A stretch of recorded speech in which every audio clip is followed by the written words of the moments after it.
Here we go. Here, millennials, make some noise. Not too bad. Gen Z? One guy? Yeah. The rest are just doing Xannies in the parking lot? Yeah. That's good. I like this energy, man. I like that, it's nice, that millennials finally can have a chance to live, because they're the majority now, right? They're coming in to I'm a millennial, I think, but right at the fucking end. Elder millennial. Almost dead. But I think the world's like, it's been too cruel to millennials, They're always like, they're like, oh, you're too sensitive. And I'm like, that's a good thing, that every generation cares more than the previous generation. I think the world gets better. Because I could ask this, maybe if there's some older people in the audience, anyone here got beat as a kid? Yeah! That's way too much enthusiasm. Yeah, applause breaks. I don't know who yelled like that, but my God, that's some trauma. Like, yeah! Sometimes it becomes a competition amongst the crowd. Like, I got beat with a spoon. Like, I got beat with a canoe paddle. It's like, I got beat with the canoe. And you're like, guys, stop. It's too much beating. I was doing a show. This guy in the second row just kept snapping. He's like, I got beat every day. And I'm like, and this helped you? He's like, yes, it did. And I was like, how so? He's like, taught me where the line is. I'm like, oh, that's actually a pretty good answer. Do you mind if I ask what you do for a living? He's like, ha, in between jobs, just got out of jail. But I was like, I don't know about this beating thing then, man, But I was having drinks, like noon beers with this young kid, 20 years old. And then out of nowhere, he just asked me, he's like, hey, man, how do you feel? And I was like, oh, thanks for asking. I slept weird and my shoulder was bent. And he's like, no. He's like, not physically. He's like, emotionally, spiritually. How do you feel? And I was like, what the fuck? I'm like, I haven't felt anything for 20 years, man. I've just been drunk the whole time. And he's like, well, you should get that checked out. So I'm like, fine. So I go to my doctor, old guy doctor. He's like 90. And he's like, I don't think he should be working anymore. And I was like, hey, this young kid says I drink too much. And he's like, well, how many beers on average do you drink in a week? And I was like, oh, man, in a week? I'm like, I don't know, like 15 to 80? And he was like, oh, so normal. And then just left the room. I was like, yeah, old guy doctor. Now I love getting older. Like, the one thing, and maybe, some people in here can identify with this, the one thing I love about getting older is that every day that goes by, deep down in my heart, I can feel myself not giving a fuck. Yeah, you get it? Sir, you didn't even clap. This is the level I want to get to. You didn't even care about the joke. You're like, I don't give a fuck about the show? I'm not even here, dude. This is the level. I want to, because if you'd asked me even, that's the guy right there. If you'd asked me even last year, you're like, Griff, who's your hero? I'd be like, easy, Beyonce. But dude, it changed for me, because I did a show on a Monday night, and the place just like this, food and booze, and this lady came by herself. She said she was retired, and she sat right in the front row, but facing backwards. And everyone's like, do you want to turn around and watch the show? And she's like, no. She's like, I don't want to watch the show. I paid for my ticket. I just want to eat my dinner. Yeah, and then she just ate it in the spotlight and didn't laugh once. It was better than the show. Everybody was watching her. I'm like, how do you get to this point of not giving a fuck? Like, dude, I just wanted to be inside of her. Oh,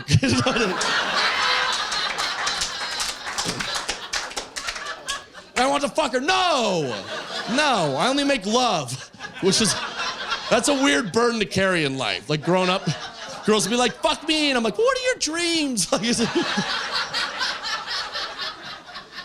Then next day, I'm taking the bus into downtown. It's just piss and rain. Everyone's miserable. First stop into downtown, this elderly man, is over 80 for sure, gets on the bus with a lit cigarette.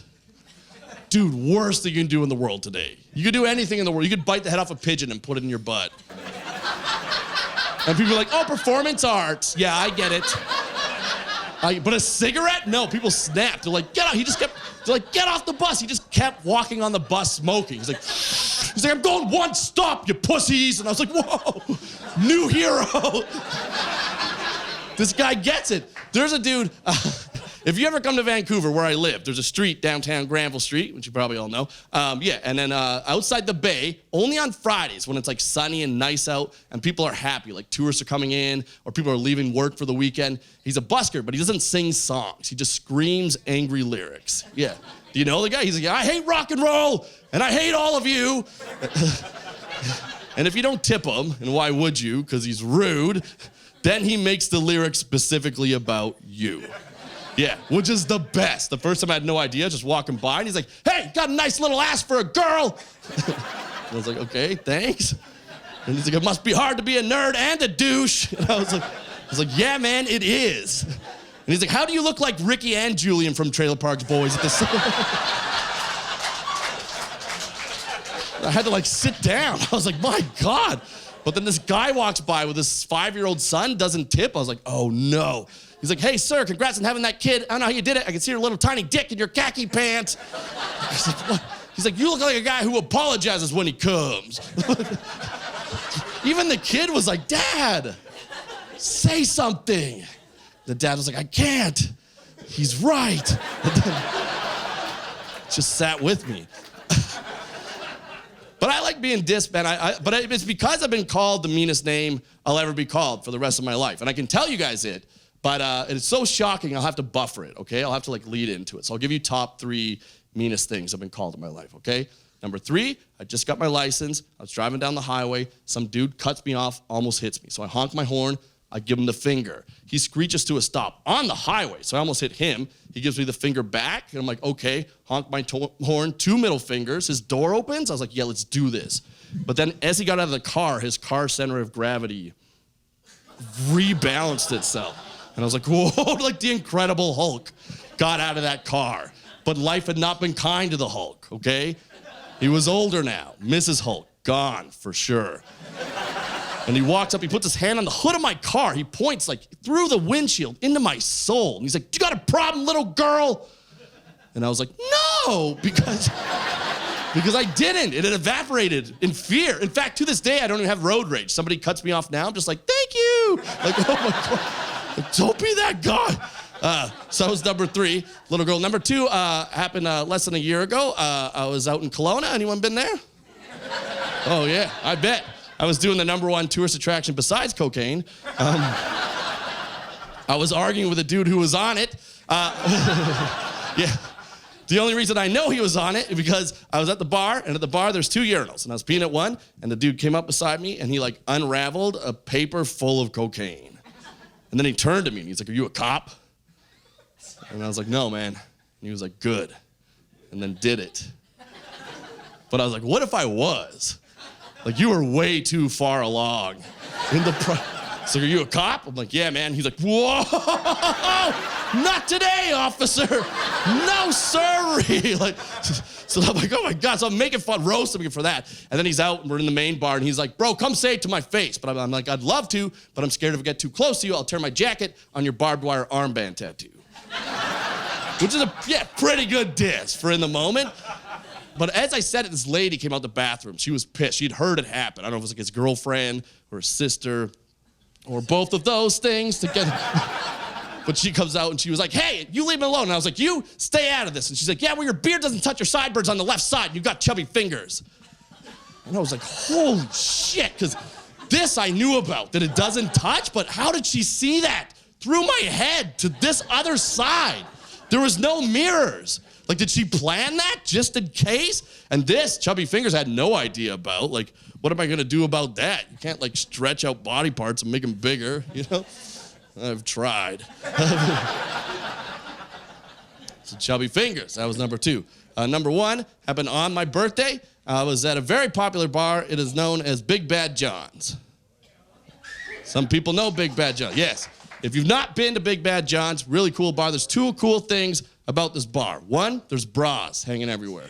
Yeah, I don't know where they come from. Boobies, probably.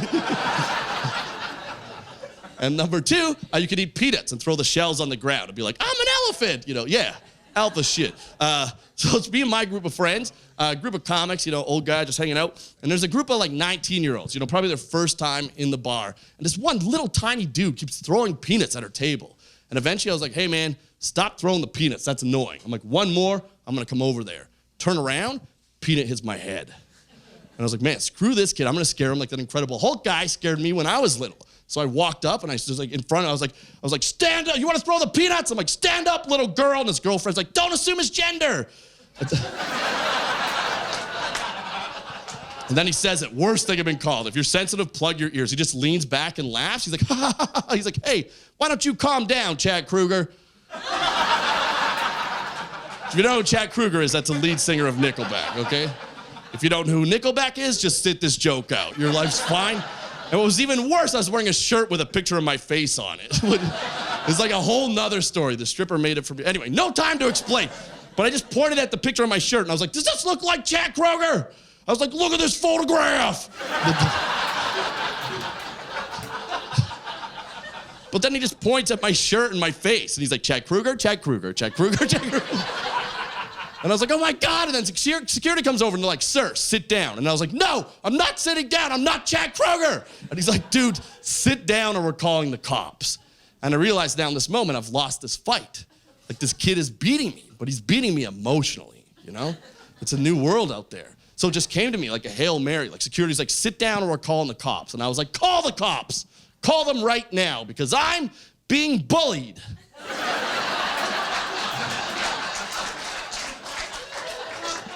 I was like, because I identify as a female, and as a female, being called Chad Kroeger is very offensive.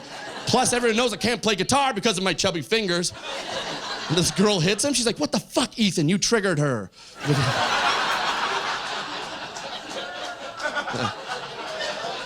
That's how you win a fight. Champ. There we go. But you guys will love this. I went to Miami, a couple years ago.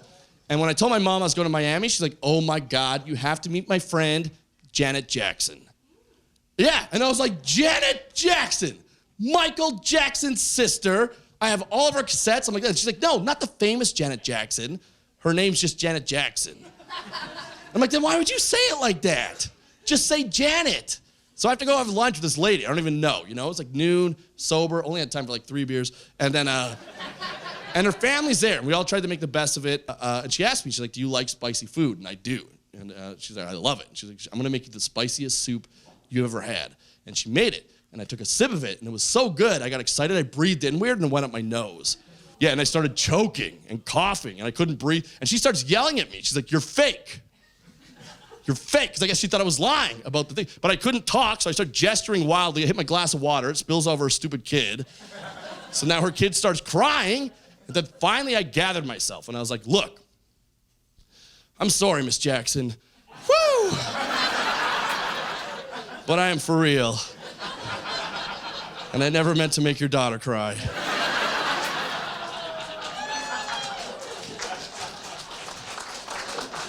And I apologize to the old people who don't get that joke. It's a song from a while ago. But this is a real story that happened to me. This one's a 100% true story. So I was coming out of the shower one day, and I was coming into my bedroom, and on the bed, there's a lady.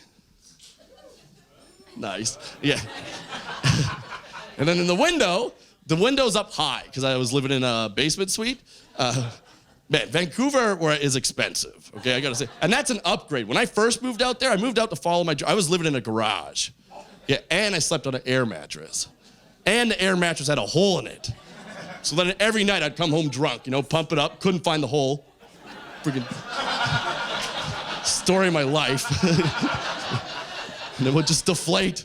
But here's a cute story about an air mattress you guys are gonna love. So he's not here tonight, but Kevvy, he's the lead singer of a band, Fake Shark. Great, very amazing Canadian band if you don't know. But he came through Vancouver, and we got wasted. He was like, hey man, can I crash at your spot?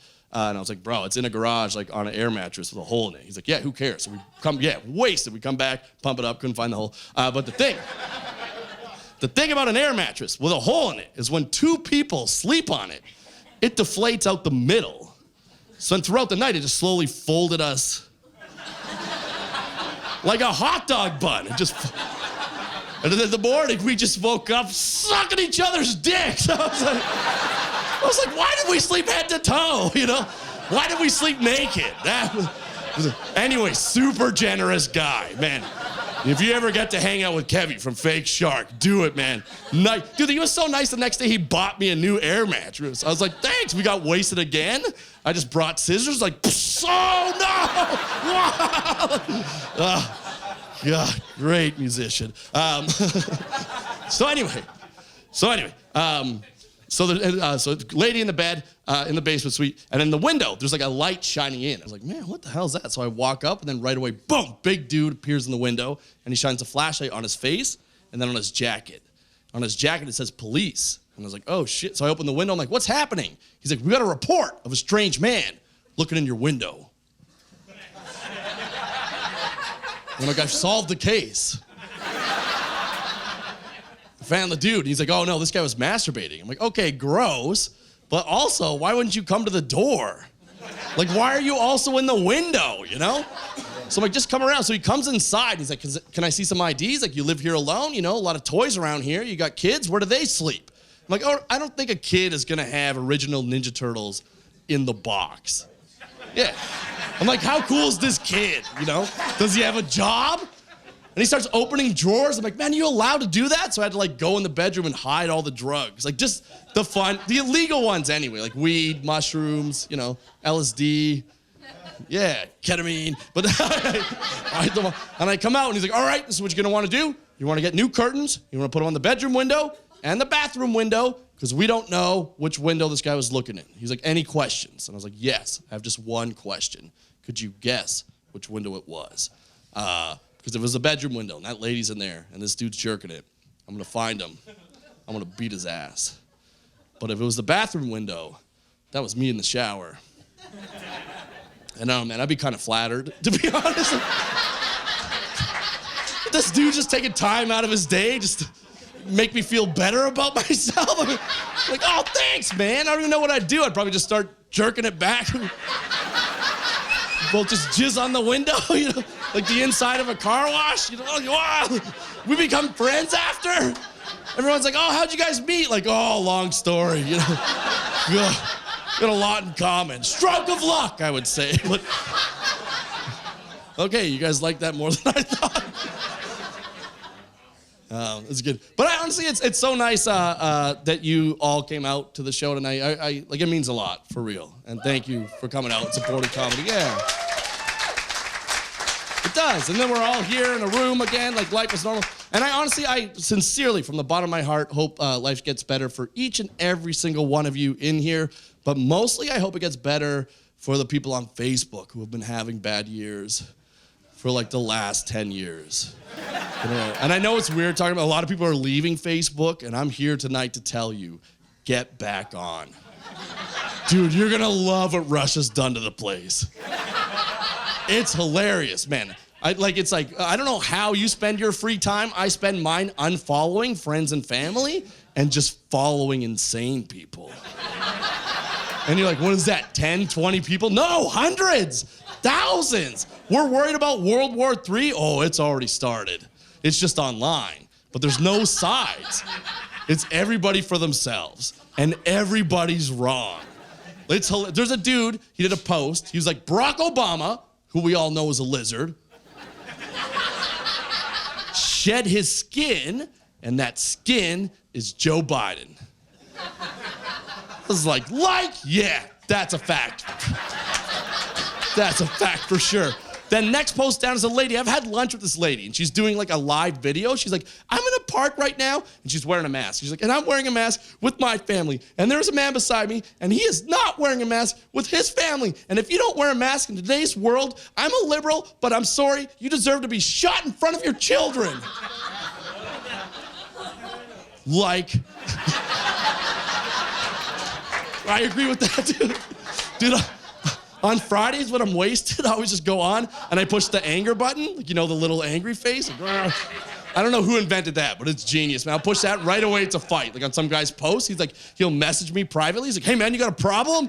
I'm like, no, dude, I was just angrily agreeing with you. He's like, hell yeah, you're gonna join my group. It's we like trucks, but we're not cooks. Hell yeah, add friend, add friend, add friend, add friend. So many friends now. But you guys are gonna love this. My best memory from last year is I was in Ottawa, Canada's capital. Parliament Hill, truckers convoy protest, day one. By accident. I was just out there on business, and that happened to me. I don't know if you ever had something happen to you by accident. I remember I was late for a show once in downtown where I live, and I was just jaywalking, and I jumped between this like potted plant display into like a full-on red carpet movie premiere. Yeah, people just started taking pictures, like, what are you wearing? I was like, I don't know, Levi's. I didn't even make the show. I just hung out with Ryan Reynolds. That's what the truckers' protest was like, but the exact opposite. Because I was out there on a Thursday. Now, keep in mind, I don't watch the news because I like life to be a surprise. So I was out there on a Thursday, perfectly normal day. And then on Friday at around 10 a.m., I just heard honking in the distance. And it is pretty awe-inspiring and intimidating to watch hundreds, if not thousands of trucks descend on our nation's capital. And now, I don't know which side of the political spectrum y'all lean towards. I mean, I could guess based on the dead silence. But regardless of where anyone stands on this issue, every single person in the world can come together and agree that this was the funniest protest in human history, man. Because there was no speeches, there was no chants, there was no organization. They just fucking partied. That was the protest. My friends in the States are texting me like, what is happening up there? I'm like, I have no idea. It's just like shotguns, beers, like hot tubs, fireworks. And I was staying at the Sheraton, which is 2 blocks from Parliament. And what the truckers would do is they'd share a room during the day, like 5 to a room. They'd use it to like eat and shower. Probably not shower.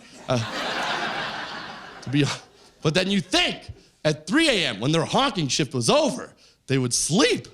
But no, they just partied harder.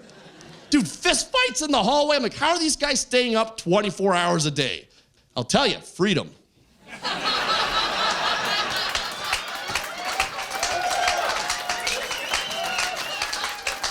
Just kidding, it was meth. It was meth. I'm like, what's a hot rail? Wow, now I know. So now, the next day, I'd not slept for over 24 hours. So I'm like, I gotta figure out what this protest is about. Because keep in mind, I don't watch the news. So I go to the main trucker. He's parked right in front of Canada's White House. And he had switched. He had switched his horn out for like a cruise ship horn. Dude, it was the loudest noise I've ever heard. It was like, brrr, like when he'd honk, my clothes would vibrate. I couldn't even breathe, and I just yelled, I'm like, dude, what do you stand for? But he couldn't hear me because of the honking. So it's just like, and then he stopped, and he was like, what? And I'm like, what do you stand for? And he went, hey! And I was like, whoa! I'm like, I'm on board. Dude, I love this protest. Then behind him, pickup truck, 3 white dudes dancing in the back, shirtless on MDMA. Minus 37. I don't know what they're protesting. Clothes. So you don't have to wear them, but you'll die. And then behind them, for real, a sign like as big as this rug. They're like, where do you want to film your special? In front of a rug. Oh, like on the floor? No. Wall.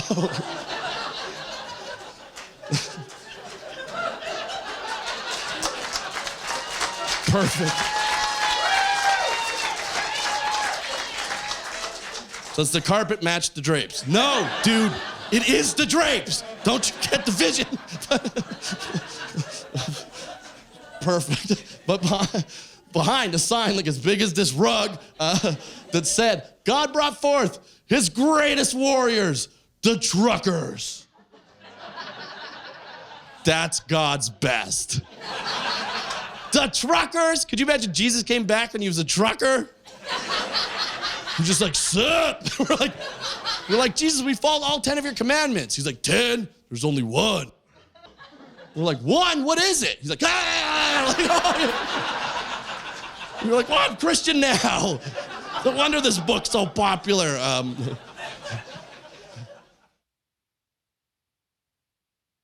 So, Christopher, tell us, why did you decide to shoot your stand-up special dressed completely in knight's armor?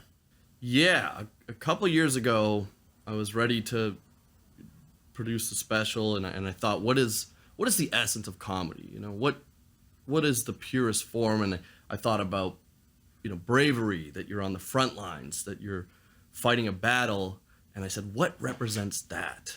And it came to me. It was a knight in shining armor.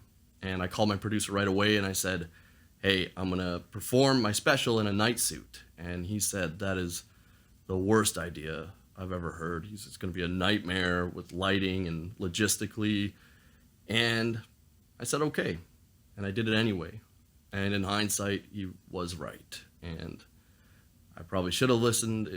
It cost me $15,000.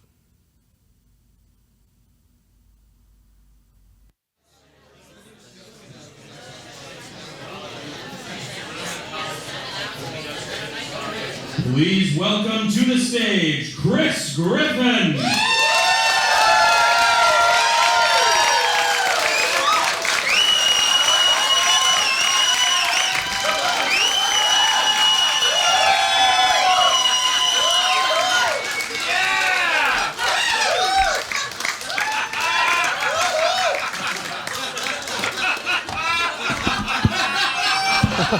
What a night.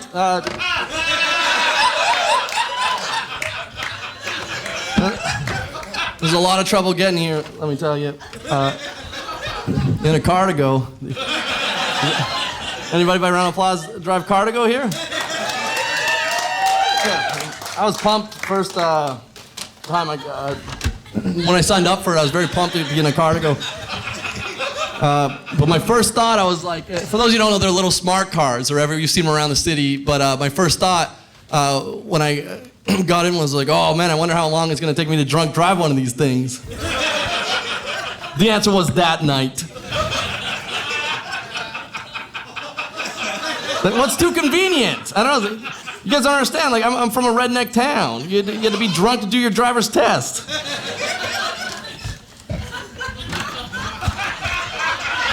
The instructor, when I took my driver's test, was like, hey, take a shot of this whiskey, go ramp that curb, yell at your favorite racial slur. I was like, what? I don't have a favorite. But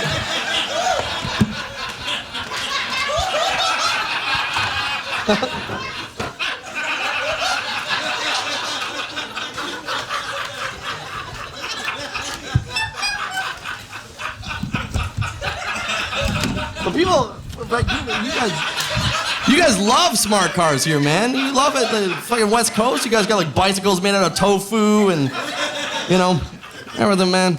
Back where I'm from, not at all, man. They hate it. All they have is pickup trucks that run on diesel, biceps, chest hair, the tears of Mother Nature. And driving on the highway in a smart car is terrifying where I'm from, because I like it. I appreciate the system. I get it, but the horn is not aggressive enough. Like I don't know who designed it. I don't know who, but it sounds like it's. Is this working? Like, fuck. Is this better? No. The horn. It sounds like it's like it's like. This is a good one. We gotta. Fuck. It sounds like it's like, excuse me, excuse me, I'm going through. Fuck, I don't know, guys. I spent a lot of money on this. It's been a huge waste of money. This is very embarrassing. I'll probably just have to restart. It's very hot. I don't think I could do the whole thing. I just feel like my set is dragging, you know, like. Oh man. What a night. Thank you. Thank you, guys.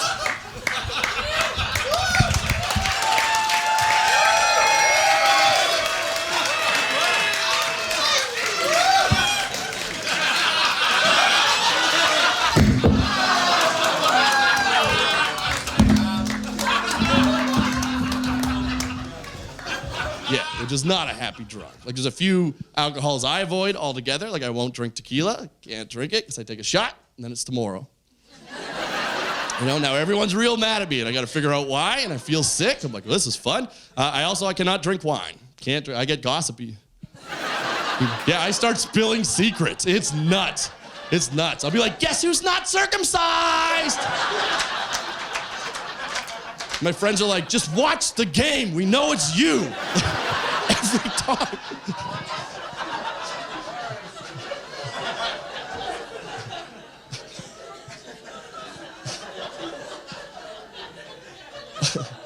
But sometimes I like to ask the audience, like if there's because I got the best answer, you know, I asked, like, is there an alcohol you avoid? And there was one dude, his name was Max. It was an outdoor show. And he's like, yeah, man. He's like, I can't drink absinthe. And I was like, oh, yeah, that's like 70% or something, plus other stuff's supposed to happen. I'm like, man, what happens when you drink absinthe? And he's like, well, I'm a gay dude, and yeah, it gets better the more you picture it, I think. So I have a friend, good friend of mine. His name is Brandon Craig. He's a comedian, and he's gay from Calgary.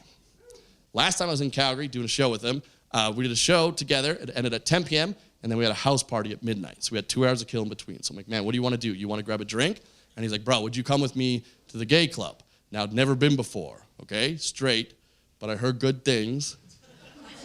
And I love dancing. So I'm like, yeah, man, let's check it out, all right? So he's not drinking. He drives us there. The line up to this club is around the block. And right away, I got negative. I'm like, oh, man, there's no way I'm getting in. And I walk past the bouncer, and he sees me. He's like, hey, Blue Eyes, get inside. No cover. And slaps my ass. I was like, whoa, pretty good start. Like, this has never happened before, right? So I go in, Brandon's not drinking, right? He just goes to the bar, dance floor, starts dancing. Bartender, I go to the bar. Bartender's there, I'm like, hey man, can I get a double vodka Red Bull? Like, I'm gonna get into it tonight. And the bartender's like, yeah, and he leans over the bar and pets my beard like this. And he's like, I haven't seen you in here before. And I was like, nah, it's my first time. And he's like, well, I'll tell you what. First drink's on me. I was like, what magical place is this that I'm getting a free drink and my butt slapped out the gates? Then I go to the dance floor. It's better than I imagined. Like the light and the music, and as it comes into focus, I realize you're allowed to take your shirt off. Now, you know, I love taking my shirt off in public. And I took it off, but for the first time ever, people cheered. And I was like, oh my God, this could be the best night of my life, yeah. But then I see like there's this like glass cube thing. It's like a shower stall. It's raised up, but there's no water inside. There's just a wasted chick dancing in there. She's like, hey, and the bouncer comes up. He's like, hey, honey, you know the rules. Only dudes allowed in the cube, and takes her down. So I tapped his shoulder and I was like, wait a minute. Are you saying that I could go dance in the cube? And he was like, nope, I'm saying you're going to. And he lifted me up. Like I was a child, like my legs were kicking. And then he throws me in there, I start dancing, the whole place goes wild. I was like, oh my God, this is the best night of my life. Number one, no questions asked. I come down out of that cube, right away a dude comes up to me, he's like, hey man, I gotta say, it's my favorite look, like where you work out, but you're still not in shape. Too many beers. And he's like, but you got nice eyes and here's a drink. I'm like, oh, you're back in. And he's like, hey, man, I'm JJ. I'm like, hey, JJ, I'm Chris. Nice to meet you. And he's like, all right, Chris, time for the big question. Big question here. He's like, you know, now based on the voice, I'd say straight. But he's like, based on that dancing, super gay. He's like, now which is it? Now, I didn't want the drinks and compliments to stop. So I lied. Like, you know what I mean, ladies?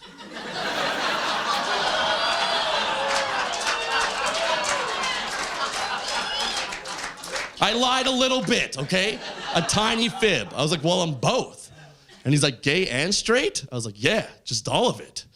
And he's like, oh, like a buffet. You could pick and choose what you want. I'm like, yeah. He's like, that's amazing. How about we go downstairs? There's some couches down there. It's a little more quiet and intimate. We can get to know each other. I'll show you my buffet. And I was like, oh, fuck. So I had to think of another lie. But at that moment, I saw my friend Brandon dancing on the dance floor. So I'm like, oh, I'm sorry, I can't. I'm in a relationship. That's my boyfriend. But as I said the word boyfriend, Brandon started making out with the dude he was dancing with. So JJ's like, that's your boyfriend? I'm like, oh my God. So I'm trying to think of another lie. Before I can, he's like, hold on. He's like, Emilio. And he calls over this Latin god, like just this handsome, tanned, like just like a jawline you could rest your feelings on. Like a beautiful man. And he's like, Emilio, this is Chris, and that's his boyfriend, and his boyfriend's kissing somebody else. And I was like, oh, so I had to think of another lie. This is the lie I made up on the spot, okay? I didn't have much time, but I was like, JJ, Emilio, you see, I'm bisexual, right? So I like to bang dudes and chicks. My boyfriend, Brandon, just straight gay. He only bangs dudes. But he knows I like to bang chicks, so he lets me bang other chicks. Because of that, I let him bang other dudes, but I don't bang other dudes.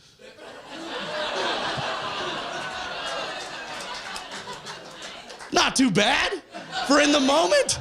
And he's like, you don't get to be a part of it? I'm like, I don't know, man. It's never really happened like this before. And he's like, we're going to talk about it, but first we're having some shots and a drink.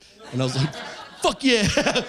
But meanwhile, Brandon has no idea what a lying piece of shit I am this whole time. So he comes running over, holding hands with the dude he was kissing. He's like, hey, Griff, I hate to do this to you. I'm going to meet you at the house party. I'm going to have a bit of fun with my friend first. I texted the address. It's like 5-minute walk away. Bye, and leaves. And Emilio's like, man, what the hell? He's like, here, take this pill.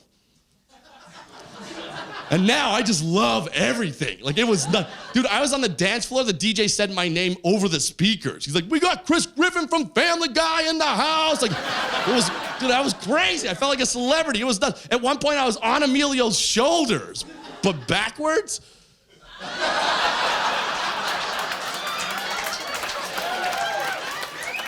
Yeah, 2 hours later, back down on the couches.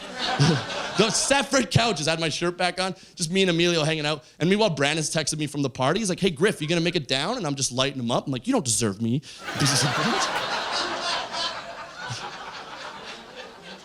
But then Emilio, he's like, hey, man, I gotta tell you something. He's like, you know, I lived my whole life pretending to be straight. And then I came out as gay 2 years ago. And he's like, I know it's tough, but now my family supports me and it's coming around. And I was like, bro, that's amazing. Like, that's incredible. And now I have to tell him for sure I'm a huge liar. But before I could do that, he's like, I'm gonna tell you something else I've never told anyone. He's like, I've never sucked a dude off to completion. And I was like, me neither, which was the first truthful thing I'd said the whole night. But then he gets up off his couch, comes over to my couch, and he grabs my head to kiss me. And for a second, I was like, maybe, you know? Because he was very handsome. But then right as his lips touched, I was like, oh, I can't, I'm sorry, man. And I just ran out of the club into the night. Like, I was just like, no! I just yelled at the moon. I was like, no! I was like, it's not your fault! I was like, Emilio! Emilio! I'm like, no, I'm just not gay. I'm not gay. That's all. I'm not. And then I saw my reflection in the window. I'm like, man, that's the gayest shit I've ever seen a human being do. But for anyone who thinks it's a choice, and I know I'm preaching to the choir here, but for anyone who thinks it's a choice, I know for sure it is not, because I was drunk and high, and Emilio was handsome, and I was gonna get a blowjob to completion. And I said no, and I was like, oh my God. So I'm trying to think, I'm like, what is the point of this night, man? And I'm walking around, and I think about how Emilio had lived his whole life pretending to be straight, came out as gay, and now his life's better. And I'm pretending to be gay to get free drinks and validation, or God knows what's wrong up here. So it just comes to me, I'm like, man, just be yourself, you know? So simple, just do that. And then I walk and I turn down an alley and I see JJ, the first dude, and he's just chilling against the wall. So I go to talk to him, but then I see a guy lower in front, and I was like, whoa, no, that is the gayest thing I've ever seen in my life. And then as I walked away, I heard oh, and I'm like, cool, to completion. But then JJ comes out, and he's just like, hey, Chris, how's it going? And I'm like, hey, JJ. I'm like, I figured out the whole point of tonight, man. And he's like, yeah? What is it? And I was like, be yourself. And he's like, yeah, man, you got it. That's half of it. And I'm like, what's the other half? He's like, dude, just take the blowjob. So I spent a month in San Francisco doing a comedy competition, a separate thing. This is a new joke now. But I made the finals of that comedy competition, and it was great. But the prelims, the early stages, they don't pay for it. They don't put you up, so you have to kind of make your own way. And San Francisco is expensive. And then I Googled how to save money in San Francisco. And Google was sleep in your car. And then I Googled how to sleep in your car. And Google was find a field, park beside it. So I found this perfect spot. It was a giant field on one side of the street, other side of the street, a Taco Bell. And I slept in the back seat of my car 4 nights in a row, no problem. 5th night, I'm sleeping, and I hear an engine pull up and idle. And I was like, what? What's going on? And I look out the window, and it's a cop car. And they're looking in. I'm like, oh, man, they're on to me. So I put the back seat down, and I put my whole body into the trunk. And then I closed the seat. Yeah, because there's glow-in-the-dark button in trunks of new cars now. So if you have young kids or grandchildren, throw them in there. Like, they'll figure it out eventually, you know? And if they don't, that's their fault. So now I'm sleeping in the trunk of a car, terrified. And like 2 minutes later, something hits the car hard, like boom. And I'm like, oh my God. So I push the button, trunk pops open, I jump out. I'm like, whoa, hey, what's going on? And it was like a 20-year-old girl that had just got Taco Bell. And she's like, my foot slipped off the brake and she'd hit my car. And I'm like, oh man, you made a mark. I'm like, you know what though? That's okay. I'm like, you know why? Because I'm an adult. I got insurance. And I was like, you get it figured out. And then I went back in the trunk to sleep. Good night, yeah. But I've thought so much about that. How scary is that I'm sleeping in the trunk of a car and somebody hit? That is terrifying. The only thing I've come up with that's more scary than what I experienced in that moment would be being a 20-year-old girl that just got Taco Bell and then accidentally bumps the car in front of her, and a 40-year-old man comes out of the trunk like, whoa, hey, get it together. I got it figured out. You get it figured out. And he goes back in the trunk to sleep. It's like, who is that guy? I don't know. He's from Canada. Okay. So last story. So I have a friend of mine, a mentor, I'd say. His name is Daryl Lennox. If you don't know Daryl, he's done a lot in comedy. He's been on, late night television. Last year had the #1 album in the U.S. For a little bit. He has his own episode of the This American Life podcast, which has millions of viewers. But if you don't know Daryl, though, he's like a 6'3", 250-pound black dude from New York, like big guy. And then over the 10 years I've known him, he's lost his vision. He's gone completely blind, but he knew it was happening. And he still likes to live life, the best way he can. And he still likes to go bar hopping in Vancouver, where I live. So we have a system. He'll go to the bar, and when he's had enough of the one bar, he'll order a shot of Patron, and he'll take the Patron, and he'll go, all right, Chris Griffin, we're going to the next bar. Then he stands up. Then I stand up, and he puts his hand on my shoulder, and I lead him where we got to go. So we're doing that. Downtown Vancouver, it's like 1 a.m., and there's a group of white guys, like 20-year-olds, I guess, but not from Canada. They had accents. And I just said to the guy in the front, I was like, hey, man, coming through, excuse me. And the guy's like, you think I'm going to move so you can go fuck your homo boyfriend? And I was like, whoa. I was like, okay, first of all, man, if you come to Vancouver and you're a homophobe, your travel agent sucks. Like, fire that guy. He's pranking you, okay? And second of all, if I'm gonna dabble in being gay, which obviously could happen, I'm not gonna start with 6'3", 250-pound Daryl Lennox, okay? I'll fuck this dude first, I'll fuck the 2 opening comedians. I'll work my way up. Fuck Caleb for sure. I'll work my way up to Daryl, so I get so mad at this guy. I'm like, what the hell did you say? And the guy starts running. He's like, you're not gonna catch me, you old loser. And I'm like, man, this dude is an ageophobe too. So I got so mad, I ran as fast as and I caught him, which I think surprised both of us. Like I ran around a cart, I didn't know what to do, and I know this is dumb, but I escalated the situation. I grew up poor, I punched him in the face. And as I hit him, I yelled, words have consequences. It was just, holy shit, I'm old. That's my catchphrase? Words have consequences? It's like the shittiest superhero of all time. Like I guard the library. Always return your books on time. Yeah. But then his friends caught up to me, and they're much more actions speak louder than words guys, because they just beat the shit out of it. But it didn't hurt. Like I was on my knees covering my head, and the whole time they were just kicking me in the ribs. Like, dude, like so fast though. I'm like, how many legs do these guys have? Like, am I fighting octopuses? Like this is, like have you ever been walking down a lot of steps and your foot misses one and then your butt slides? Like that. It was that noise. And feeling. And the whole time I was down there, all I could think is, I feel alive, which is fucked. But everyone deals with breakups differently. And then thank God, this bouncer guy saw it, and he had the guy, and he was holding him. And he's like, do you want to press charges? And I was like, nah, I feel this whole thing is fair. I feel everyone learned a lesson tonight. And the best part is I just look down the street, and I just see poor blind Daryl. He's just by himself. He just like, whoa. No, I'm just kidding. He was just standing there oblivious. He didn't know what was happening. The street thing's like, boop, boop, boop. So I was like, I gotta help my friend. So I ran up, and he was like, hey man, where'd you go? And I was like, oh, I just dropped something. And he was like, words have consequences. I was like, well, they do. Anyway, you guys are awesome, man. Thank you for coming out and supporting. We love you. Good night.